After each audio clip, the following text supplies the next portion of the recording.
Magandang araw po sa inyo, Sir Blair. At sa lahat po ng nakikinig sa inyo. Isa po ako sa mga tahimik na taga-subaybay ng channel ninyo.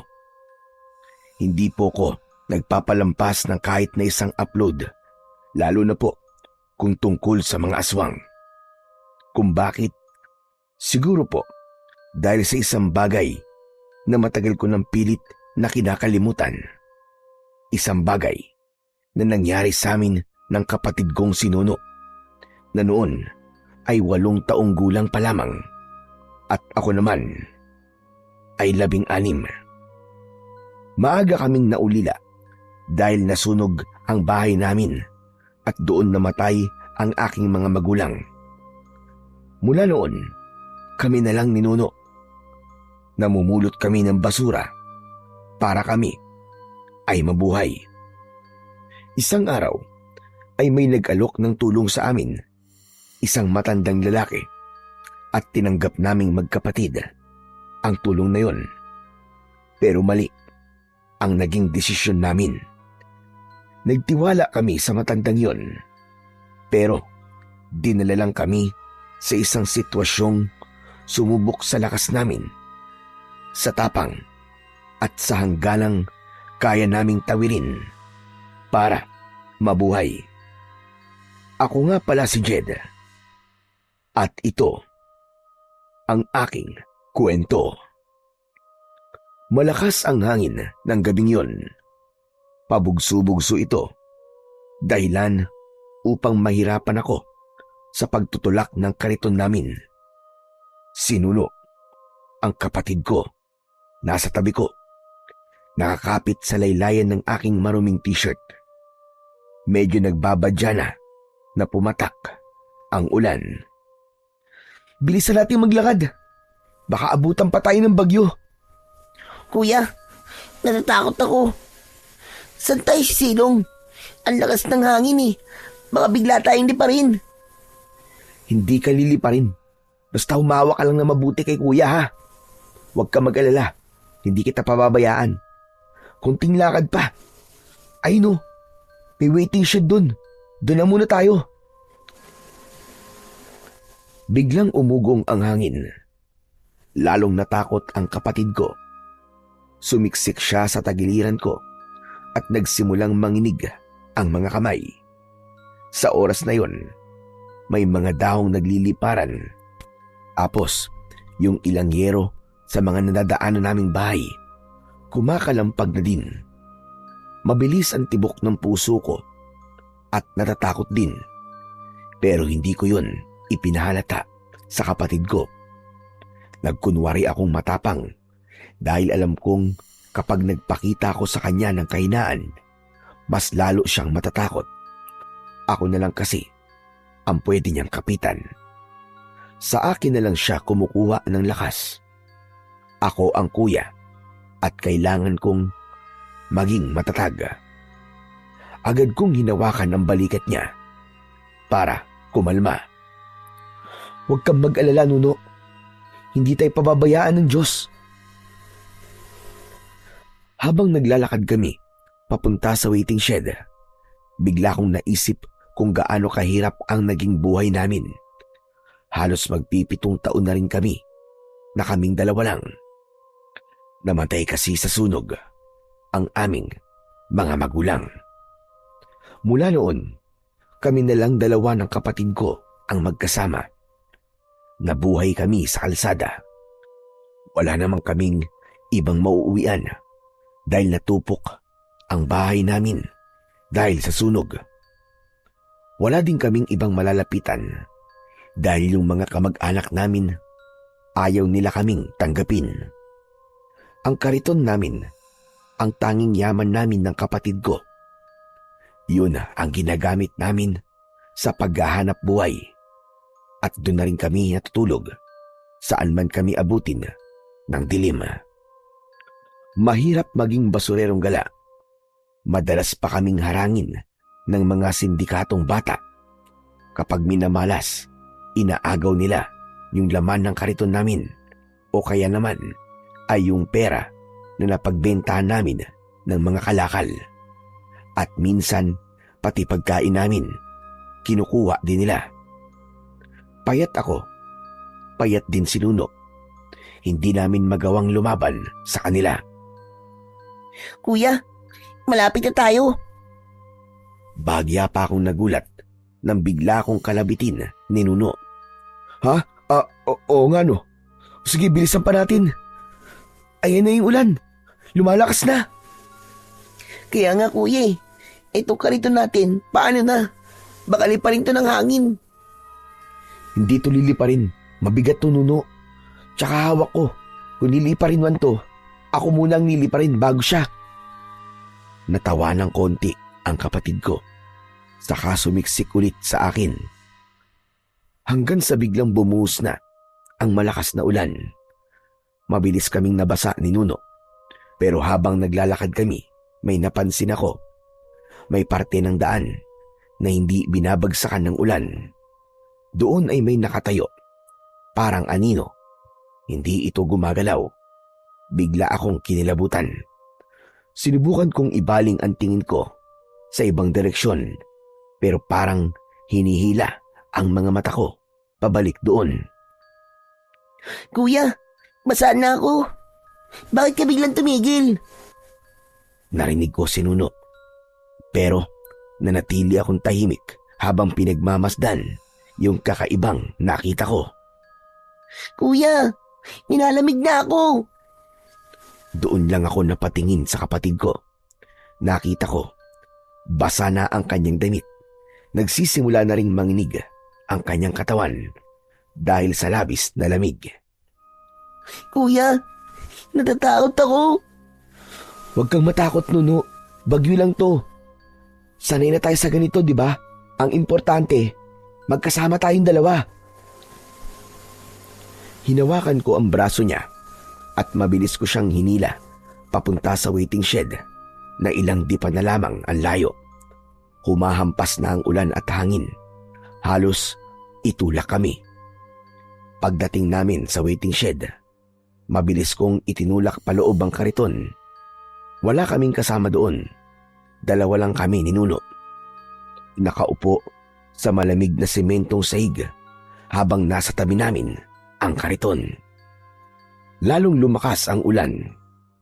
Para itong ibinubuhos. Ganon din ang hangin. Parang umuugong. At kahit nasa silong kami ng waiting shed, yung tubig ay pumapasok pa rin at nababasa kami. Ang problema pa, pakiramdam ko, anumang sandali ay maaari nang sirain ng bagyo ang bubong nito. Kuya, baka mabuwala tong waiting shed. Hindi yan, Nuno. Matibay to. Dito na muna tayo hanggang sa umina ang ulan. Pero kahit sinabi ko yon, hindi ko maiiwasang tumingin sa paligid. Ang mga ilaw sa poste, nawalan na ng sindi. Tapos yung kalsada, halos di mo na makita dahil sa lakas ng ulan. Hinila ko si Nuno, palapit sa akin. Nuno, dito ka lang sa tabi ko. Maya-maya pa, biglang may napansin akong kakaiba. Sa di kalayuan ay nakita ko ulit yung parang tao na nakatayo. Pinilit kong wag pansinin yon. Nuno, bumikit ka lang muna para hindi ka masyadong matakot. Pero hindi nakinig si Nuno. Napansin ko na nakatingin na din siya sa tinitignan ko kanina. Kuya, may tao ba dun? Saan? Wala naman ah. Ayun o, gumagalaw siya papunta dito. Nuno, ano ba? Huwag kang ang turo ng turo. Saka huwag ka na lang tumingin. Pumikit ka na lang. Bakit kuya? Ano ba yun? Wala kang nakikita, Nuno. Imagination mo lang yun. Madilim kasi oh, tignan mo nga. Kuya, ayoko na dito. Andun pa rin siya oh. Nakatingin sa atin. Natahimik ako at napatingin doon. Totoo nga ang sinabi ni Nuno. Tumigil yun sa paglapit pero malakas ang pakiramdam ko na para ba siyang nagmamanman. Nakatingin siya sa amin. Gusto ko na ring umalis dahil natatakot na ako. Lalo pat iniisip ko na baka multo yun. Pero natatakot din ako para sa kaligtasan naming dalawa ng aking kapatid. Wala kaming ibang masisilungan, tapos malakas pa rin ang ulan at hangin. Natatakot ako na baka tangayin kami o kaya naman ay mabagsakan kami ng mga sanga o kaya naman ay ng yerong lumilipad. At kung aalis kami, baka mas mapahama kami. Yumuko ako para hindi ko na makita ang nilalang na yon. Dinikit ko ang mukha ni Nuno sa aking dibdib para hindi niya na ito lingunin. Tahimik kaming dalawa ng ilang minuto, pero ilang sandali pa'y bigla na lang may narinig akong kakaiba. May humihinga sa tabi ko. Sobrang lapit. Kinabahan ako. Nanayo na yata lahat ng balahibo ko sa katawan. Tapos biglang may dumikit sa tenga ko, kaya bigla kong napalingon. Paglingon ko, nakita ko na may nakaupo na mismo sa tabi ko. Ah! Multo! May multo! Nabitiwan ko si Nuno sa sobrang gulat. Napaatras kami pareho, pero hindi kami makatayo dahil sa sobrang pagkabigla at takot. Sino ka? Tinitigan ko siya. Isa siyang matandang lalaki na nakasuot ng itim na damit mula ulo hanggang paa. Nakakatakot ang mukha niya dahil yung kalahati nun ay sunog. Parang natunaw yung balat. Tapos yung isang mata niya halos nakaluwa na. At yung ilong hindi na din maayos. Parang naaagnas. Tapos ang natira na lang ay yung butas. Nakatitig lang siya sa amin at hindi nagsasalita. Hindi rin kumikilos. Kaya kaming dalawa ni Nuno, nang magkatinginan kami, sabay kaming napasigaw ng malakas hanggang sa bigla siyang tumawa. Bakit ba kayo sumisigaw? Natatakot ba kayo sa akin? Para sabihin ko sa inyo, tao ko, nakikisilong lang din, kagaya ninyo. Totoo ba yung sinasabi mo? Itinaas ko ang daliri ko at inabot siya. Sa pagdampi ng daliri ko sa hita niya, doon ko napatunayan na di nga siya nagsisinungaling. Oo nga. Tao ka nga. Hindi ka multo. Tama ka. Hindi nga ako bulto. Mukha lang. Tumingin si Nuno sa akin habang hawak ko ang braso. Takot pa din siya, maski ako. Di naman nawala yung kaba sa dibdib ko. Kasi kahit tao yung matanda, hindi maipagkakailang nakakatakot pa din ang itsura niya. Lalo na at gabi.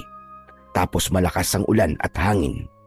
Kahit sinong tao naman siguro ay matatakot din.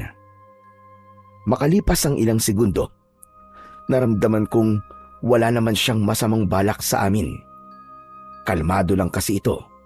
Tapos ay para bang sanay na siya sa nakikita niyang naging reaksyon namin. Doon ako biglang nakaramdam ng hiya.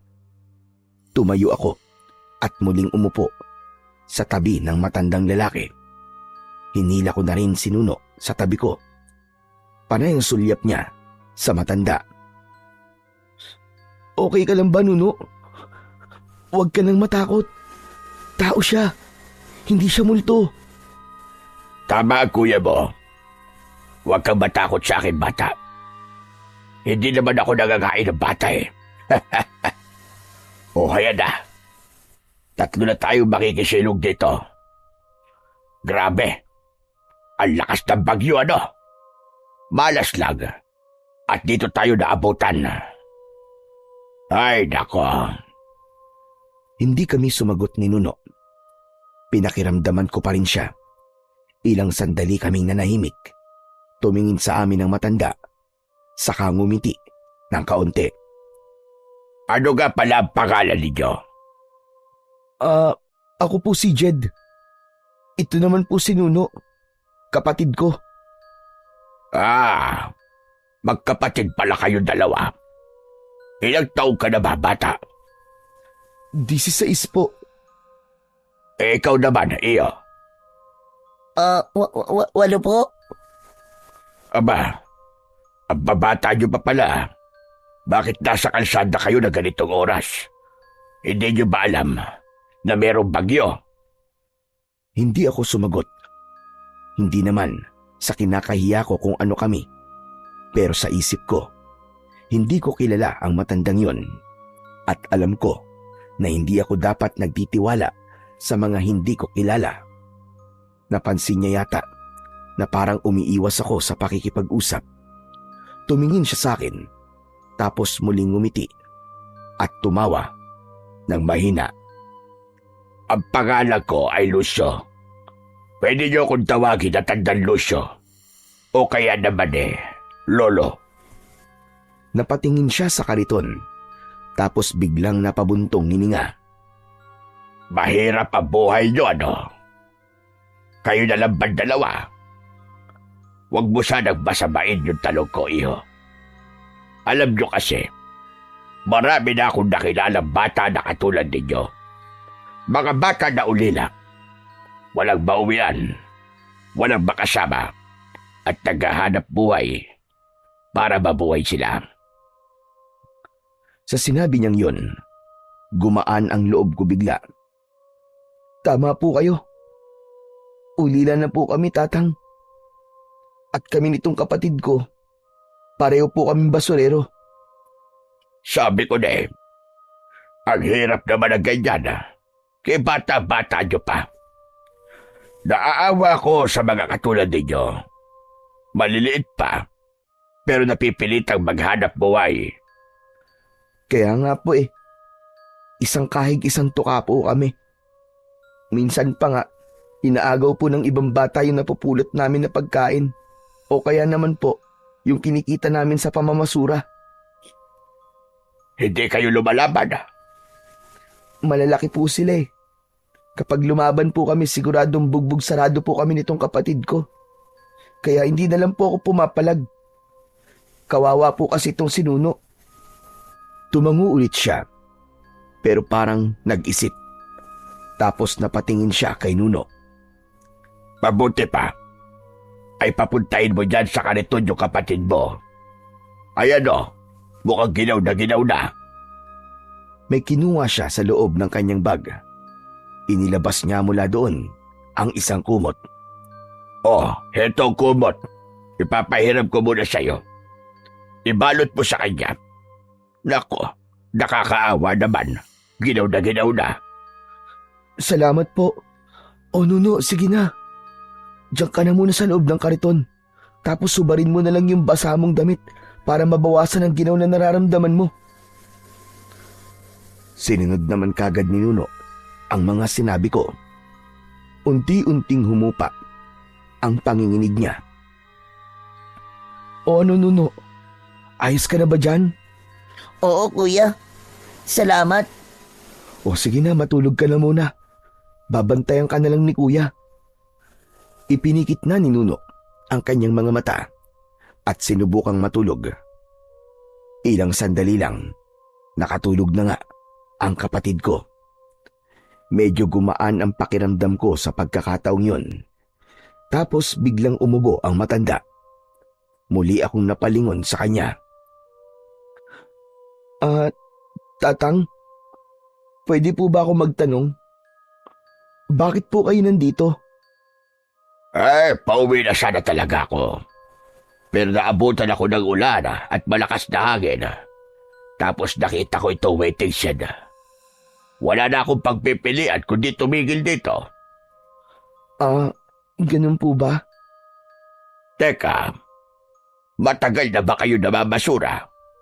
Opo, mula po nung namatay yung tatay at nanay namin. Alam nyo, may alam akong lugar na pwede kayo mabunot ng basura. Wala kasi nangungulekta, kaya naiipon. Talaga po? Bakit po walang nangungulekta? Ewan ko ba kung bakit wala. Pero alam mo, kung doon kayo mabubulot, abay wala kayong magiging kaagaw. Wala rin kayong magiging kaaway. Aba, mukhang ayos po dun ah.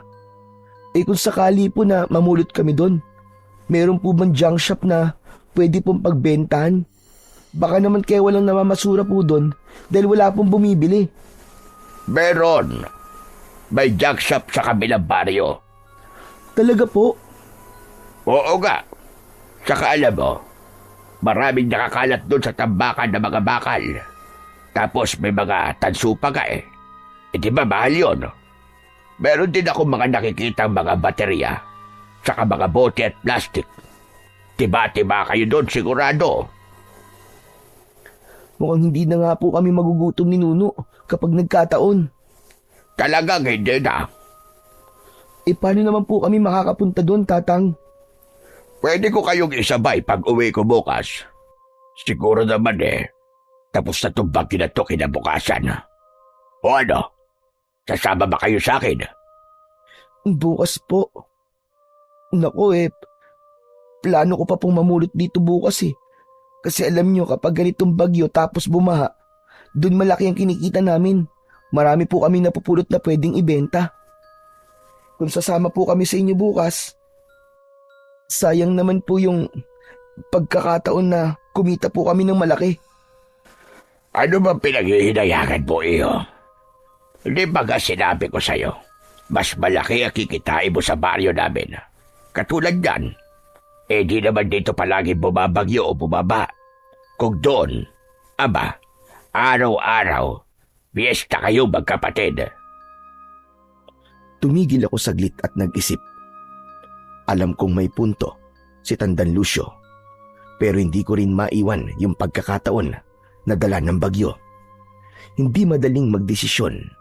Hindi ko alam kung alin ang mas dapat piliin.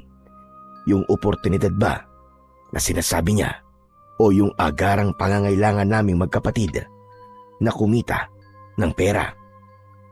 O ano? Anong desisyon mo, bata? Sasama ba kayo?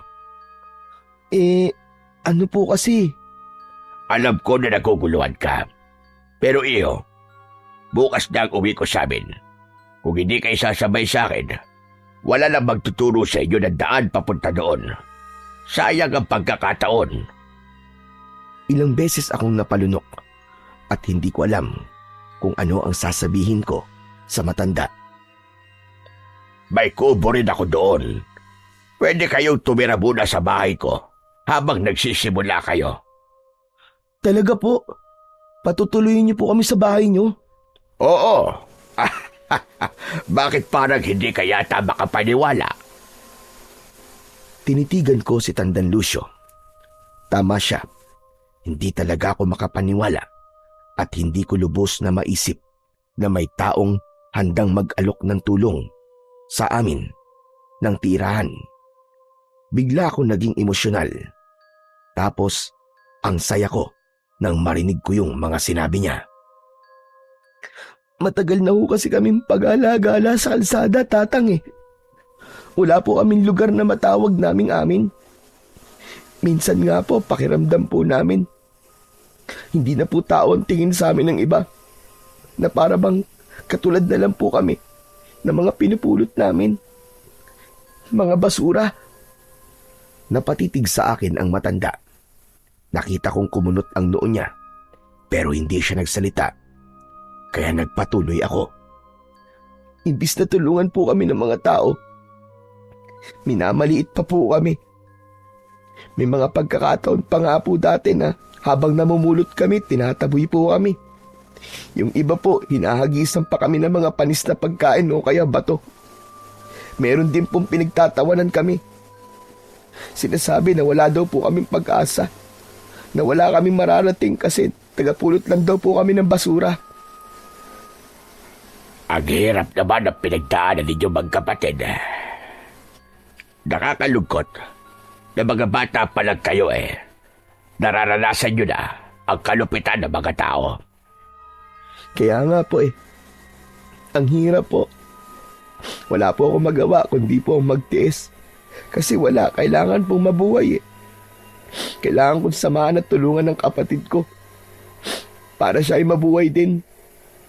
Alam niyo po, iniisip ko nga po madalas, kung hanggang kailan po kami ganito. Kung may pagkakataon pa ba kaming umahon o hindi na. Tumingala ako sandali. Sinubukan kong pigilan ang aking mga luha. Kaya nung sinabi niyo po na pwede po kaming tumuloy sa inyo, ang una pong pumasok sa isip ko, bakit? Bakit niyo kami tinutulungan? Hindi po ako sanay na may nagmamalasakit po sa amin. Dahan-dahan siyang lumapit sa akin at marahang hinawakan ang balikat ko. Mahaba-haba ang sinabi mo. Halata ko madami ka talagang hinanakit sa mundo. Kaya siguro hindi ka makapaniwala na may mga tao pa rin na marunong magmalasakit. Siguro nga po, Tatang. Alam mo, hindi mo kontrolado ang tingin ng tao, pero kontrolado mo kung paano ka lalaban sa buhay. Kapag naghihirap ka, matuto kang tumanggap kapag may nagbibigay. Hindi naman niya kahinaan eh. Karapatan mo rin matulungan. Kaya tanggapin mo na ang ano ko sa'yo. Pagising po ng kapatid ko, saka ko po sasabihin sa inyo kung ano po ang sagot namin. O sige, ikaw ang bahala. Pero alam mo, doon sa baryo namin, hindi kayo doon ipagtatabuyan. Hindi rin kayo pagtatawanan. Sa amin, masaya ang mga tao kapag may dayo. At sa totoo lang, kapag nandun na kayo, tiyak ko, kayo ang magiging pinakamahalaga sa amin. Po? Ano pong ibig sabihin nun? Ngumiti si Tandang Lucio. Ang ibig kong sabihin, mababait ang mga tao doon. Kayo din po mabait. Pero baka naman po may kapalit yan. Wala iyo. Walang kapalit. Sandali siyang napabuntong hininga. Sabay naging seryoso ang mukha niya. Hindi ko kayo tinutulungan dahil may gusto ko kapalit. Tinutulungan ko kayo kasi kaya ko at dahil dapat kayong tulungan. Ang sakin lang ay gusto kong ipakita sa inyo yung totoong kabutihan. Kaya huwag kang matakot. Nang matapos niyang sabihin yon, biglang bumugso ang malakas na ulan at para bang bawat minuto, mas tumitindi ang hampas ng hangin. Parang anumang sandali ay bibigay na talaga ang waiting shed. Takot na takot ako at lamig na lamig. Pero si Tandang Lucio, tahimik lang na nakaupo sa gilid, nakasandal at parang sanay na sanay sa ingay ng ulan at hampas ng hangin. Hindi siya nakakaramdam ng balisa. Hindi rin takot. Minsan, napapatitig tuloy ako sa kanya. Ako, nanginginig na sa lamig, pero siya, kampante pa din. Makalipas ang ilang oras, unti-unti nang humina ang ulan at hangin. Madilim pa rin ang paligid, pero medyo kalmado na. Hindi na masyadong nakakatakot. Tumingin sa akin ang matanda. Pwede ka nang matulog. Ako na magbabantay sa inyo. Huwag ka mag-alala. Hindi ko kayo pababayaan. Sige po. Maraming salamat po, Tatang. Sinubukan kong sumandal sa dingding at ipinikit ang aking mga mata. Hindi ko alam kung gaano ko katagal sa posisyong yon at hindi na malayan na ako'y makatulog. Kinabukasan, pagmulat ko ng aking mga mata, una kong napansin si Tandang Lucio na nakaupo pa rin sa sulok ng waiting shed. Dilat na dilat ang mga mata niya at medyo namumula. Siguro dahil sa puyat sa magdamag. Nang gumalaw ako, agad niya akong napansin. Mabuti na ba nagising ka na iyo? Yung kapatid mo, kanina pagising. Ho, gising na po si Nuno. Nasan po siya? Agad kong sinulyapan ang kariton. Pero wala na doon ang kapatid ko. Nandyan lang yun sa tabi-tabi. Baka naglalaro. Pero hindi po aalis yun nang hindi po nagpapaalam sa akin eh. Umalis eh. Ang sabi niya kanina, hayaan ka na lang daw muna na matulog. Kaya hinayaan kita. Ano? Hindi pwede to. Asan po ang kapatid ko? Ang sabi niyo babantayan niyo kami tapos pinabayaan niyo pong umalis. Aalis na sana ako sa waiting shed para hanapin si Nuno. Pero bigla ko natigilan nang mapansing tila may pulang marka sa labi ng matanda. Nang mapansin niyang nakatingin ako, agad niyang dinilaan ang labi niya at binura ang markang yun. Bigla kong kinilabutan. Iba ang tinatakbo ng utak ko ng mga oras na yon. Tinitigan ko siya. Inisip ko na baka masamang tao talaga siya o baka kinain niya ang kapatid ko. Naisip ko yun dahil ngayong mas maliwanag na ang paligid, mas malinaw kong nakita ang kabuuan niya. Mas nakakatakot siya kapag maliwanag. Matalim tumingin ang mga mata niya. Pakiramdam ko, kaya niya akong kainin ng buhay. Napaatras tuloy ako nang wala sa oras. Tumingin siya sa akin. Walang reaksyon ang kanyang muka. May problema ba? Kanina ka pa nakatitig sa akin. Wala po. Gusto ko lang po sana kayong tanungin kung saan po gumawi yung pasaway kong kapatid. Susundan ko po siya eh. Bago pa siya makasagot, may batang sumulpot mula sa likod ng waiting shed. Magandang umaga, kuya. Buti naman at gising ka na. Sarap ng tulog mo ah. Nang masiguro kung sinuno nga yung batang sumulpot, agad ko siyang nilapitan at niyakap. Ikaw talaga? Saan ka ba nagpunta? Akala ko kung napaano ka na eh. Sana man lang iginising mo ko bago ka umalis. Kinabahan ako dun ah. Sorry, kuya. Ano kasi, dumiskarte ako ng damit na may susuot natin. Dumiskarte? Anong ibig mo sabihin dumiskarte? Ito po oh. Oh, saan galing to? Naku, wag mong sabihin dumekwat ka na naman dyan sa tabi-tabi ha. He, oo kuya. Doon oh, sa banda doon. May nakabukas na bahay tapos walang tao. Pumasok ako at naganap ng may susuot natin. Ito kuya oh, para sa'yo. Kulay kahil ang ibinigay niya sa aking t-shirt. Nakangiti siya habang iniaabot yon. Pero ako, hindi ako natuwa sa ginawa niyang yon. Nuno, di ba sinabi ko sa'yo? Hindi tama ang manguha ng bagay na hindi sa'yo. Pag nanakaw ang tawag doon, isang krimen yun. Gusto bang makulong? Hindi po. Pero kasi kuya, kanina pa ako nilalamig eh. Wala akong maisuot na damit kasi basa pa yung damit ko. Tapos ikaw, naawa din ako sa'yo. Kaya kahit alam kong masama, ginawa ko na. Pero Nuno, mali to. Isoli mo to. Kawawa naman yung mga batang may-ari ng damit na ninakaw mo. Sandali lang. Pwede ba akong makisali sa usapan yung dalawa? Bakit po? May sasabihin po ba kayo? Oo. Gusto ko sana sabihin na huwag mo nang pagalitan ang kapatid mo. Totoo naman na sinabi niya eh. Kailangan nyo ng tuyong damit. Kaya hayaan mo na. Pero kailangan po niya malaman na masama po ang ginawa niya. Oo.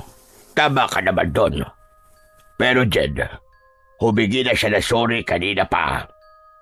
Oo kuya, nag-sorry na po ako. At kung kulang pa, sorry po ulit. Hindi ko na po uulitin kuya. O siya, sige. Huwag mo nang uulitin to ha. Masama to. Opo. O siya, mabuti pa ay magbihis na kayo. Lalo ka na Jed, kakain tayo. Sigurado ko gutom na kayo. Nagkatinginan kami ni Nuno. Nahihiya kaming umuo. Pero dahil alam naming dalawa na wala kaming pera, napansin ng matanda na natahimik kami. Kaya dinugtungan niya. Libre ko kayong dalawa, kaya wag na kayo mag-alala. Madami po kayong pera, lolo? Meron, pero hindi naman ganun kadami. Sakto lang. O siya, tara na kumain tayo. Kailangan kasi na busog kayo bago tayo bumiyahe pa uwi. Biyahe? Bakit po? Hindi pa ako tapos magsalita nang biglang sumabat si Nuno. Ako na po yung sumagot, kuya. Sinabi ko po kay Lolo na oo. Ano, Nuno? Bakit ka pumayag kagad? Kuya, huwag na natin tanggihan si Lolo. Kawawa naman eh. Ano? Kawawa? Paano naman siya naging kawawa? Di ba, Lolo? Ang sabi mo kanina, mag-isa ka na lang sa kubo mo, kaya gusto mo kaming isama? Napatingin ako sa matanda. Yun ang sinabi mo sa kanya? Ngunit imbis na sumagot siya, si Nuno ang muling sumabat. Sabi niya sa akin, kuya, kanina, meron daw siyang kasamang apo noon, kaso nagkasakit tapos namatay. Nalulungkot daw siya. Ang sabi pa niya, naaalala daw niya sa akin si Roger. Kung buhay pa daw kasi yun, baka magkasing edad kami. Hindi mo sinabi sa akin, tatang na may apo ka. Pasensya ka na. Hindi ko na ikwento kagabi. At alam mo naman yung sitwasyon. Saka itong kapatid mo, daig pang investigador ko magtanong. Kaya, sagot na lang ako ng sagot. Sige na, kuya, pumayag ka na. Sumama na tayo kay Lolo. Ang sabi pa niya, ituturing daw niya tayong tunay na apo. Hindi na tayo mahihirapan. Hindi na rin tayo magiging palaboy kasi may tutuluyan na tayong bahay. At may Lolo pang kasama. Natigilan ako. Hindi ko inaasahan yung excitement na makikita ko sa mga mata ng kapatid ko. Kaya naman, nagdesisyon na ako. Okay na, sige na. Sasama na tayo kay Lolo pag uwi. Halos magtatatalon ang kapatid ko sa tuwa. Para siyang bata na nakatanggap ng regalo na hindi niya inaasahan. Kaya lang, kung sasama kami sa inyo, Lolo, paano po tong kariton namin? Isasakay po ba to sa sasakyan? Nako, hindi. Iwanan nyo na yan dito. Hayaan nyo lang may makapulot para mapakinabangan ng iba. Po, hindi po pwede. Yan po ang kabuhayan namin eh. Papalitan ko na lang. May kilala akong magaling gumawa ng mga ganyan doon sa baryo. Magpapagawa tayo sa kanya ng bagong kariton. Masakit para sa akin na iwan ang bagay na yon dahil yon ang naging tahanan namin sa loob ng maraming taon. Medyo napaiyak pa ako pero wala naman akong magagawa. Hindi ko naman maipipilit na dalhin ang kariton. Ilang sandali pa, inakay na kami ng matanda at dinala sa isang karinderya malapit din doon sa waiting shed. Pagpasok namin, naamoy ko na kagad yung bango ng lutong pagkain. Pinaupo niya kami at umorder siya ng kung ano-anong ulam. Ilang sandali pa, dumating na yung mga inorder niya at inilapag sa harap namin. Si Nuno, halos hindi makapaniwala nang makita niya yung fried chicken. Ako naman ay napalunok nang makita ang adobo. Masaya ako, hindi lang para sa akin, kundi para na din sa kapatid ko. Sa wakas, sa tinagal-tagal ng panahon, muli kaming makakakain ng totoong pagkain. Samantala, nang matapos kaming kumain, tumayo na si Tandang Lucio. O halina kayo, mahaba pang magiging biyahe natin. Paglabas namin ng karinderya, ay sumakay kami ng tricycle. At nang dumating kami sa terminal at sumakay ng jeep, halos 1 oras din siguro kaming nakasakay. Si Nuno, maya-mayang nagtatanong sa matanda kung malapit na ba. Oo, malapit na. Maya-maya lamang bababa na tayo. Ilang sandali pa nga ay pumara na siya at bumaba na kami. Mula dito ay maglalakad na lang tayo papunta sa baryo. Po, ba't maglalakad po tayo? Kailangan nating maglakad kasi hindi naman nadaanan na sasakyan yung pupuntahan natin.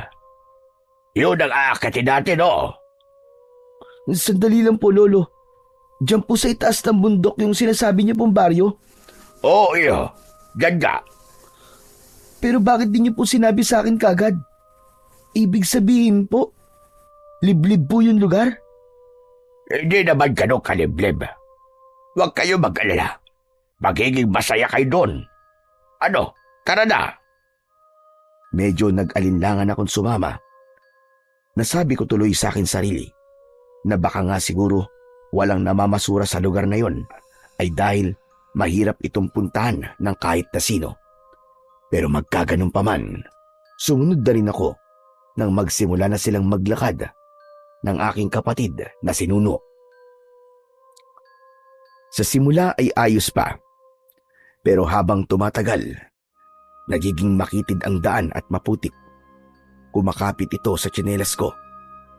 At sa bawat takbang, di iisang beses na muntikan pa akong madulas. Tapos masyadong masukal sa magkabila ang gilid. Marami ding paliko-liko. Maya-maya pa, bigla akong natigilan nang mapansin kong tumigil si Nuno at namulot ng mga bato.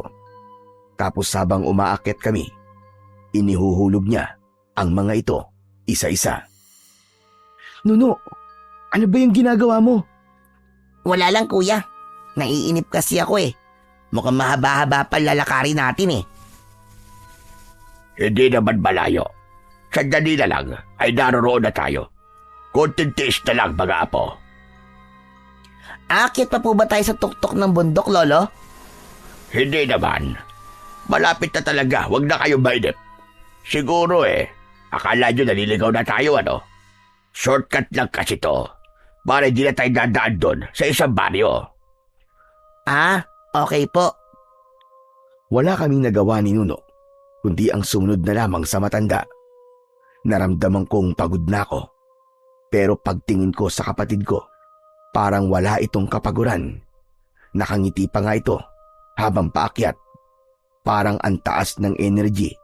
Samantalang sa aming dalawa, siya itong mahina, madaling mapagod at hingalin. Nagpatuloy kami sa paglalakad.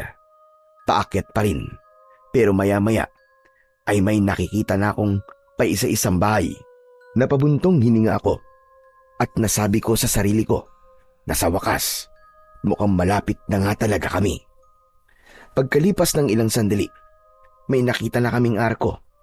Santa Barbara ang nakasulat doon. Oh, ganito na tayo. Pagdaan namin sa ilalim ng arko, naramdaman kong parang biglang nag-iba ang hangin. Tapos parang sobrang tahimik ng lugar.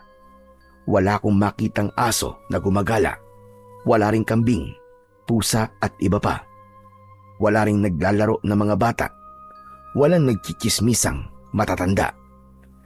Bigla tuloy akong napamasid sa paligid. Yung mga bahay, sarado. Pero alam kong may mga tao sa loob at nakasilip. Kuya, bakit parang ang tahimik dito? Tama siya.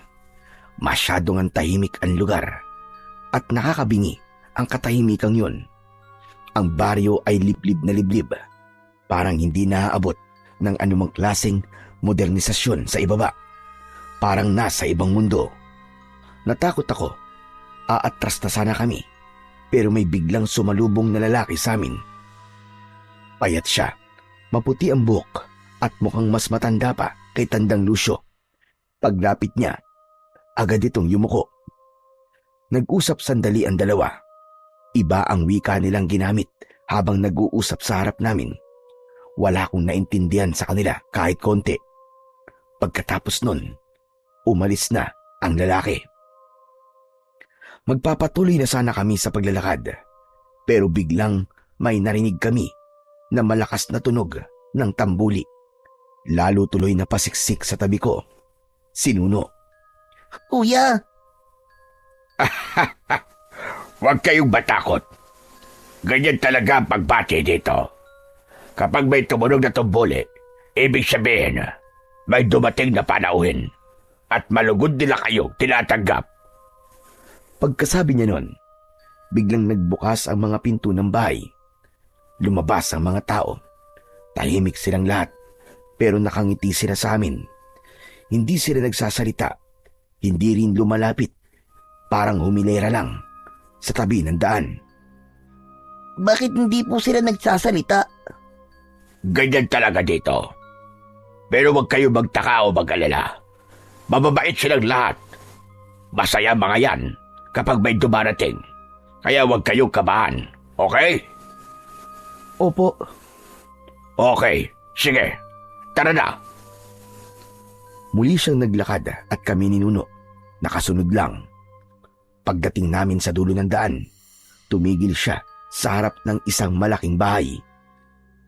Ito na bahay ko. Tuloy kayo. Nagulat ako sa sinabi niya. Hindi ko inakala na ganito ang bahay niya. Malaki, parang mansyon. Malapad yung pinto, tapos yung mga bintana gawa sa kapis. Parang tirahan ng mga mayayaman nung unang panahon. Napatingin ako kay Nuno. Kita ko sa mukha niya ang paghanga. Ako naman, hindi ko alam kung matutuwa ba ako o kakabahan. Kanina pa kasi, hindi nagtutugma ang mga sinabi niya sa akin sa nakikita ko. Iba yung kinuwento niya nung kasagsagan ng bagyo. Ito po ba talaga ang bahay niyo? Pero bakit po ang laki? Ang kwento niyo po sa akin kubo lang po ang bahay niyo May kubo talaga ako. At madalas, doon ako nagpapalipas ng oras. O kaya naman, kapag maalinsangan, doon ako natutulog. Kasi, malamig doon at mahangin. Yung kubo na kinikwento ko sa'yo, nasa bukid ko. Pero ito ang tunay kong bahay. Ang ganda po, Lolo. Di namin akalain na mayaman pala kayo. Tumawa lang ang matanda. Tapos ay pumasok na kami sa loob ng bahay. Ang bahay na ito, parang bahay nyo na rin. Kung ano ang meron dito, pwede nyong gamitin. Pati mga pagkain, pwede nyong kainin. Talaga po, Lolo? Wow! Kuya, ang swerte naman natin! Hindi ko sinagot si Nuno. Medyo naguguluhan pa talaga ako sa nangyayari. Pero ganun pa man, nanatili lang akong tahimik. Sa taas ng bahay, may 4 na kwarto. Yung 2 nasa dulo, sa inyo na yon. Kayo na ang pumili kung alin doon na gusto nyo. Pwede kayo magkaiwalay o magsama sa isang kwarto. Ako po, gusto ko po yung sarili ko pong kwarto. Aba, ganun? Di ba dati ayaw mo akong iwan kahit saglit lang? Bakit bigla atang nag-iba ang ihip ng hangin? Noon yun, kuya. Siyempre natatakot ako kasi nasa kalsada tayo. Pero dito, bahay naman to Ligtas dito. Di ako matatakot dito. O siya, sige. Umakyat na kayo at tingnan nyo. Ay, teka pala. May nakalimutan pala akong sabihin sa inyo. Ano po yun? Tulad ng sinabi ko kanina, ang bahay na ito ay para na rin ninyong pagmamayari. Pero may isang kahilingan lang ako. Yung 2 nauna na kwarto, huwag niyong bubuksan. Kwarto ko kasi itong nasa unahan, sa tabi ng hagdan. Tapos yung katabi nun, kwarto yun ng apo ko dati. Opo, naiintindihan po namin. Mabuti. O sige, akyat na kayo at pumili kayo ng kwarto. Pwede na kayo magpahinga kung gusto ninyo. Pwede po ba akong makainom muna? Nauuhaw po kasi ako Siyempre naman, dariyan ang kusina sa may bandang kanan. Naglakad ako papuntang kusina. Sumama sa akin si Nuno. Pagpasok pa lang namin sa pinto, biglang sumalubong ang kakaibang amoy. Malansa at mabaho. Amoy nabubulok na karne. Kuya, ang baho naman dito. Hinaan mo nga ang bibig mo. Nakakahiya kay Lolo. Baka mamaya marinig ka nun. Biglang may tumikhim mula sa likod. Nakita ko ang matanda na nakatayo sa likod ko. Di ko na malayang nakasunod pala siya. Alam kong narinig niya ang sinabi ni Nuno. Akala ko magagalit siya, pero ngumiti lang siya na para bang walang narinig. Samahan ko na kayo. Narito ang tubigan. Tara, dito kayo. Dinala niya kami sa mismong kusina. Doon mas lalong umalingasaw ang mas tumapang na amoy. Ang baho naman ng kusina mo, Lolo. May patay na daga ba dito? Walang patay na daga dito, Apo. Ang naaamoy ninyo ay pindang na karne. Hayan nakasabit sa taas ng kalan. Medyo may amoy talaga yan kasi hindi pa masyado napapatuyo sa usok. Halos sabay kaming napatingala ng kapatid ko at nakita namin yung mga piraso ng karne na nakasabit nga sa itaas. Inuuod na ito. Tapos yung iba, gumagalaw-galaw pa. Halos masuka kami ni Nuno sa aming nakita. Huwag kayo bandire. Alam nyo bang napakasarap ng pagkain na yan at mas lalong sumarap pag mas maraming uod, mas malasa at mas malinamnam. Pwede kong iluto ang isa dyan para matikman ninyo. Naku lolo, wag na po. Oo, mga basurero lang po kami at kumakain po ng pagkain na papulot namin sa basurahan. Pero hindi po ako kakain ng pagkain inuud. Nakakasuka po. Ako din po. Ayoko po niyan. Ang baho eh. O siya, ayos lang. Hindi ko kayo pipilitin. Nagulat ako nang bigla siyang tumawa. Hindi ko inakala na hindi siya mapipikon sa inaasal naming magkapatid. Hindi rin siya nagalit. Tradisyonal na pagkain yan dito. Ang proseso ng pagpapausok ay ginagawa para mapreserba ang karne, para hindi kaagad masira. May ganun po? Hala, ngayon ko lang po nalaman yun. Oo naman. Eh bakit hinahayaan niyo po magkauod? Hindi po ba yan nakakasakit ng tiyan? Alam mo, sa ganyang proseso, normal lang na magkauod. Matagal kasi pinapausukan at pinapatuyo yan dyan. At kapag nagsimula na matuyo ito, nagkakaroon ng bahagi na medyo mamasa-masa. Kaya nagkakaroon ng uod. Karaniwan naman sa mga uod ay mula sa mga insekto sa paligid at natural na nandyan kapag may nabubulok ng organikong bagay. Sa tradisyonal na proseso na yan, normal lang yan. Pero sa tamang pagluluto o pagpapakulo, pagkatapos, ligtas pa rin kainin niyang karne. Ganun po pala. Pero kahit na, di pa rin po kakain yan. Nakakadiri po. Nuno, tama na. Huwag na natin bastusin yung tradisyon nila. Salamat, Jed. Pero wag mo nang pagalitan ng kapatid mo. Ayos lang naman sa akin. O sige na, magpahinga na muna kayo dalawa doon. Ako na muna bahala dito. Yung mga karne, ipapahingi ko na lang sa mga kapitbahay. Tapos ipapalinis ko ito mamaya para bumango. Sige po, pasensya na po ulit lolo ah. Pagkatapos naming uminom, ay umakyat na kami sa itaas.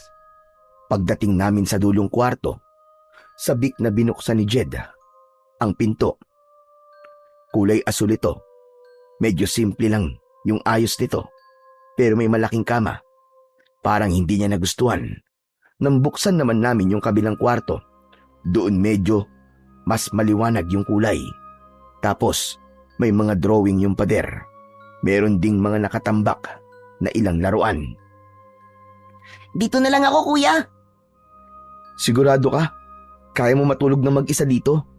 Opo, matanda na ako eh.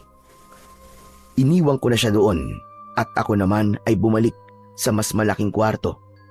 Agad akong nahiga sa napakalambot na kama. Nang sandaling yun, nakaramdam ako ng saya. Ang lambot kasi, tapos mabango pa. Malayong malayo ito sa dating higaan namin ni Nuno na inilatag lang na kariton sa gilid ng kalsada. Ilang sandali pa, nakatulog na ako. Ilang oras ang lumipas, bigla akong nagising. May naramdaman akong gumalaw sa tabi ko. Pagmulat ng aking mga mata, nakita ko si Nuno. Tulog siya sa tabi ko. Pagtingin ko sa nakabukas na bintana, nakita kong madilim na ang paligid. Oh, bakit nandito ka, Nuno? Akala ko ba doon ka sa kabila? Ayoko na doon, kuya. Maingay. Ha? Anong maingay? Basta kuya maingay. Ang daming nagsasalita tapos bulong sila ng bulong. Nagtaka ko. Walang ibang kasama si Nuno sa kwartong yun. Subalit nakita kong seryoso ang muka ng kapatid ko. Saka hindi siya marunong magsinungaling.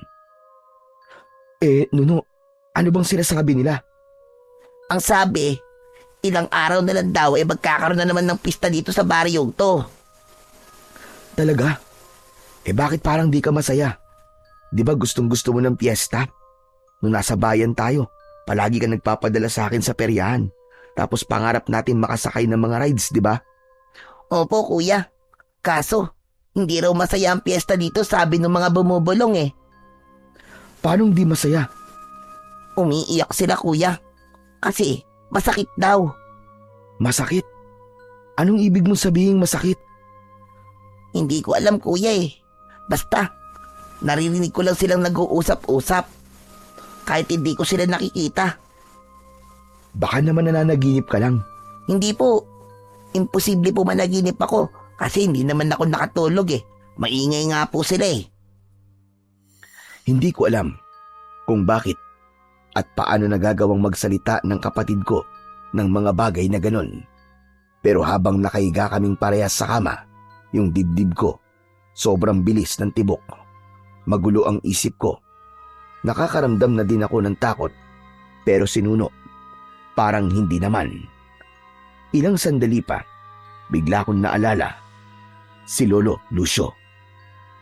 Hindi ba nagpunta si Lolo Lucio dito para gisingin tayo? Hindi po. Ang sabi ng bumubulong, wala siya dito kanina pa. Ano?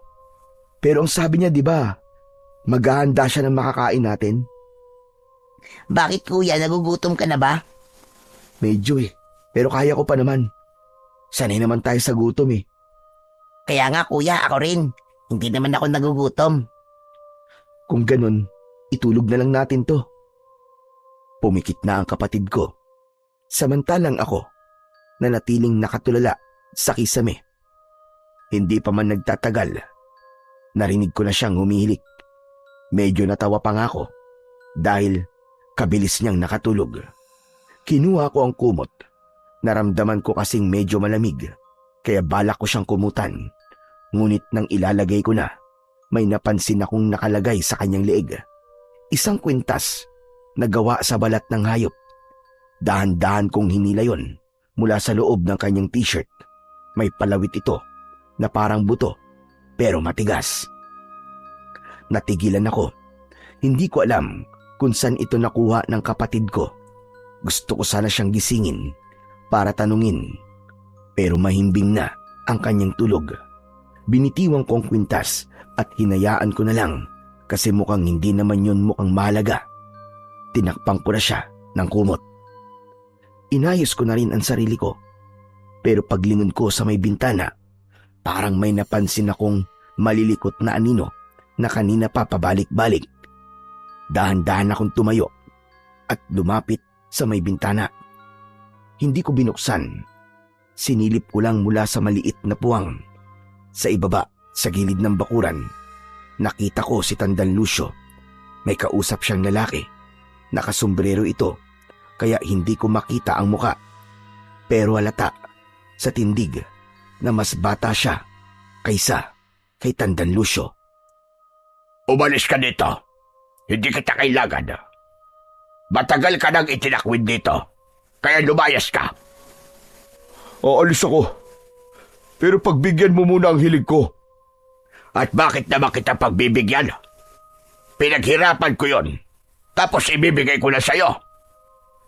Tigilan mo na to. Hindi mo alam ang ginagawa mo. Alam ko ginagawa ko, kaya wag mo kong turuan. Sige na, umalis ka na, bago pa kita ipahabol sa mga aso. Hindi ako takot sa mga aso mo may pakpak. Pero kung gusto mo dito, sige bahala ka. Pero babalik ako dito para paulit-ulit na ipaalala sa'yo na masama ang ginagawa mo. Walang masama sa ginagawa ko. Meron. At alam kong hindi niya gusto ang ginagawa mo. Kaya nakikiusap ako, tama na. Patahimikin mo na. Huwag ka naman damay ng mga inosente. Huwag mo kong pakialaman. Umalis ka na ngayon din. Dahil parating na sila. Pagkarinig ko noon, bigla kong kinalabutan. Hindi ko alam kung sino ang tinutukoy niyang mga paparating at kung ano ang ibig sabihin ng kanilang pinag-uusapan. Bigla kong napatingin kay Nuno. Tulog pa rin siya at walang kamalay-malay. Muli akong sumilip sa ibaba. Yung kausap ni Tandang Lucio, naglakad na palayo. Sinundan ko siya ng tingin hanggang sa lamunin na siya ng dilim. Ang matanda naman, nakatayo lang at nakatitig sa direksyong pinuntahan ng lalaki. Parang malalim ang iniisip. Pero bigla siyang lumingon, diretso kung saan ako nakasilip. Mabilis kong isinara ang kurtina at nagmamadaling humiga. Pinilit kong maging kalmado at pilit kinontra ang takot na nararamdaman ko. Ngunit maya-maya lang ay may narinig akong mga mabibigat na yabag at palapit ito ng palapit hanggang sa tumigil yon sa labas ng pinto namin. Bigla kong napigil ang aking paghinga at hindi na rin ako gumalaw dahil sa labis na takot at kaba. Tapos sa siwang ng pinto, nakita kong may aninong gumagalaw. Sumunod doon ay biglang gumalaw ang seradura. Mabilis niya itong pinipihit, parang desperadong makapasok. Mabuti na lang at di ko nakalimutang ilak ang pinto. Ngunit bigla ko ding naisip na kung si Tandang Lucio ang naroon, sigurado kong meron siyang susi at yun ang mas lalong nakadagdag ng kaba ko. Muling pumihit ang seradura. Dahan-dahan na sa pagkakataong yun. Alam kong bukas na ito. Nakita ko. Dahan-dahan na itong bumubukas. Gusto kong sumigaw pero hindi ko magawa. Pero habang unti-unti akong kinakain ng kilabot at kaba, bigla kong may narinig na boses. Lolo? Biglang tumigil ang nasa labas at muling isinara ang pinto. Tapos narinig ko ulit yung mga yabag, pero papalayo na. Pagkalipas ng ilang segundo, mula nang mawala ang mga yabag, bumalik na ang katahimikan. Nakahiga pa rin ako at nagsimulang magdasal. Hanggang sa nakatulog ako nang hindi ko namamalayan. Kinabukasan, pagmulat ng mga mata ko, agad kong tinignan si Nuno. Pero wala na siya sa tabi ko. Bigla kong napabalikwas, kumaripas ng takbo. Wala akong pakialam kung madapa ako dahil sa pagmamadaling bumaba. Nuno! Nuno, nasan ka? Nuno! Pagkababa ko ng hagdan, ay wala pa ring sumasagot. Mas lalo akong kinabahan. Sa isip ko, baka mamaya ay may masamang nangyari na sa kanya habang tulog ako. Naisip ko, baka kinuha siya ni Tandang Lucio. Nuno! Nuno! Kuya, nandito ako! Bigla akong napahinto. Pagtingin ko sa may papuntang kusina, nandun ang kapatid ko, nakatayo, nakangiti. Magulo pa ang kanyang buhok. Pagkakita ko sa kanya, para akong nabunutan ng tinik sa aking dibdib. Diyos ko, andiyan ka lang pala. Buti naman. Oo kuya, kumakain na ako eh. Pasensya ka na, di na kita ginising kanina kasi ang sarap ng tulog mo eh. Nagugutom na ako, kaya nauna na ako bumaba. Ganun ba? Bago pa muling makasingit, si Nuno, lumitaw sa likuran niya si Tandang Lucio. Halatang bagong gising din ito. Halina, sumabay ka na sa amin kumain. Muli nang pumasok ang dalawa. Agad naman akong sumunod. Pagpasok ko sa kusina, nakita ko ang lamesa. Ang daming nakalagay na pagkain. Parang may handaan. Parang fiesta. Pasensya na kayo kagabi kung hindi ko na kayo napakain. May biglaan kasi akong pinuntahan. Madaling araw na ako nakauwi. Okay lang po yun, Lolo. Kasi bawing-bawi naman po ngayong umaga. Ang sarap po ng mga luto nyo. Tumawa ang matanda, ngunit nang makita niya akong nakatayo pa rin at walang imik, muli niya akong inaya. Hinila pa niya ang isang upuan para sa akin. Dahan-dahan akong umupo habang ang mga tingin ko nakatutok kay Nuno na punong-puno ang bibig na kumakain. Bakit pa nagtahimik ka? Ayaw mo ba yung pagkain? May gusto ka bang iba? Sabihin mo sa akin. Nako, hindi po, Lolo. Ang totoo nga po napakarami po ng pagkain. Hindi lang po ako makapaniwala. Nako, kumain ka na kuya. Lahat yan masasarap, promise. Sige. Lolo Lucio, salamat po sa mga ito Huwag kang magpasalamat. Ayos lang naman sa akin. Nagsimula akong kumain. Kumuha ako ng karne na may sabaw. Nang malasahan ko yun, napatunayan kong tama nga ang sinabi ng kapatid ko. Ang sarap po Sabi ko na sa'yo kuya, masarap lahat yan Nagpatuloy ako sa pagkain. Tinikman ko pa yung iba at talagang nasarapan ako. Yung mga karne ang lambot at malasa. Yung isda ganun din. Pati na yung manok. Basta masarap lahat. Madami kaming nakain ni Nuno. Tapos ako, parang unti-unti, gumaan ang loob ko. Pero habang nandun kaming tatlo sa mesa, biglang pumasok sa isip ko yung pinag-usapan namin ng matanda nung kasagsagan ng bagyo at yung tunay na dahilan kung bakit kami sumama sa kanya. Lolo, pwede po bang pagkatapos namin kumain ay ituro niyo po sa amin yung basura na sinasabi niyo? Ha? Abay, bakit naman? Kasi po, gusto ko pong mamulot ng basura para meron po kami maibenta. Para makapagbigay din po kami sa inyo pang gastos sa kinakain namin ni Nuno. Hindi naman ako naninigil, Apo.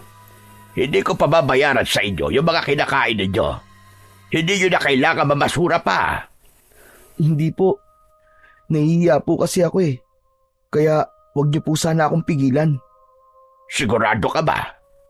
Gusto mo pa ding magtrabaho ng ganon? Opo. Pero bakit? Di ba sinabi ko naman na hindi nyo ako kailangan bayaran? Marami akong pera, iho. At wala naman akong ibang pagkakagastusan. Ako ang bahalang magbigay sa inyo ng pagkain, ng damit, ng gamit, kahit ano pa.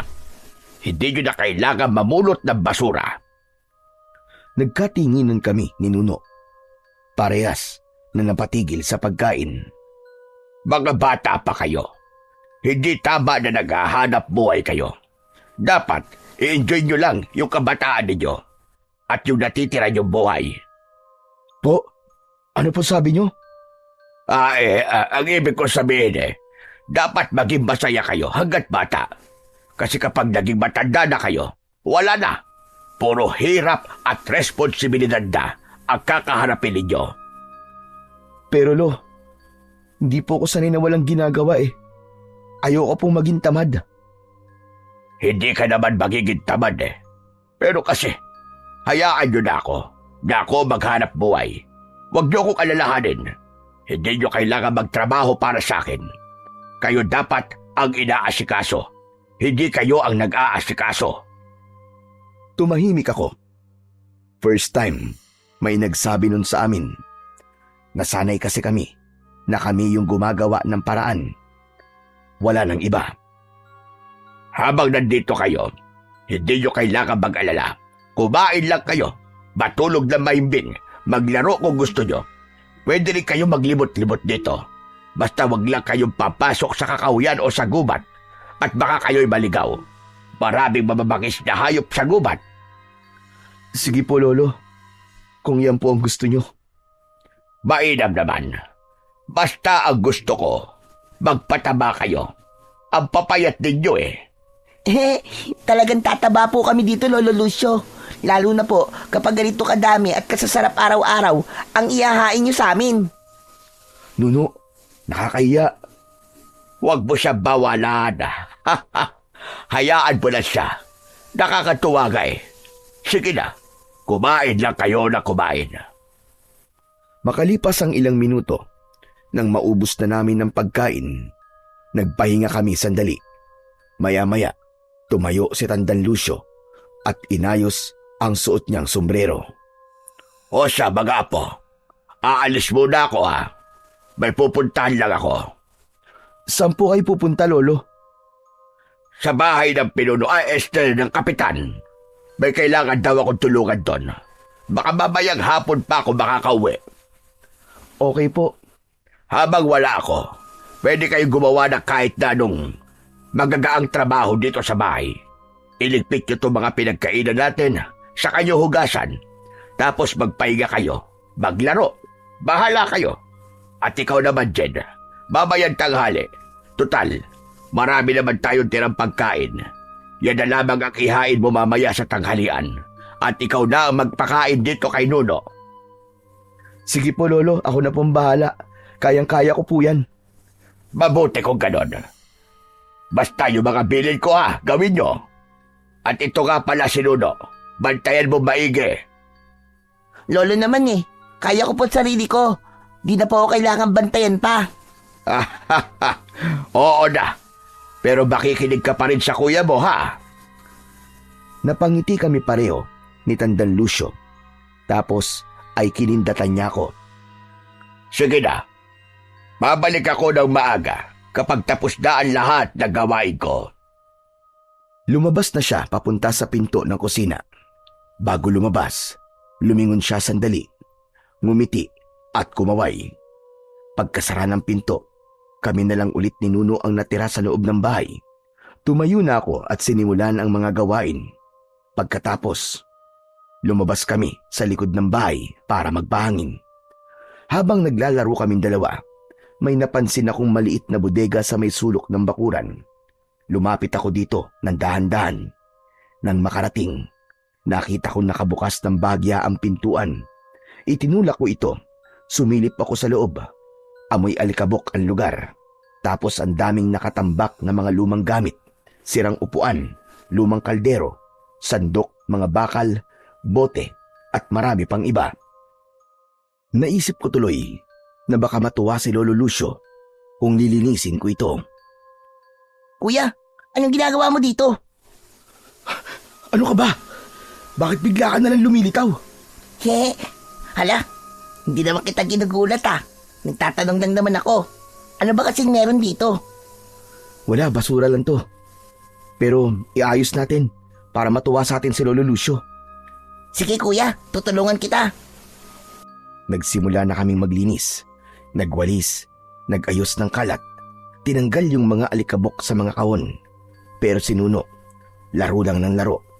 Habang naglilinis, bigla niyang sinubukang gawing helmet yung isang lumang kaldero at yung palanggana naman ay ginawa niyang kalasag. Kuya, tignan mo. Para akong isang kawal ngayon. Aba, ayos yung costume mo Ang galing. Kaya lang parang may kulang. Ha? Anong kulang?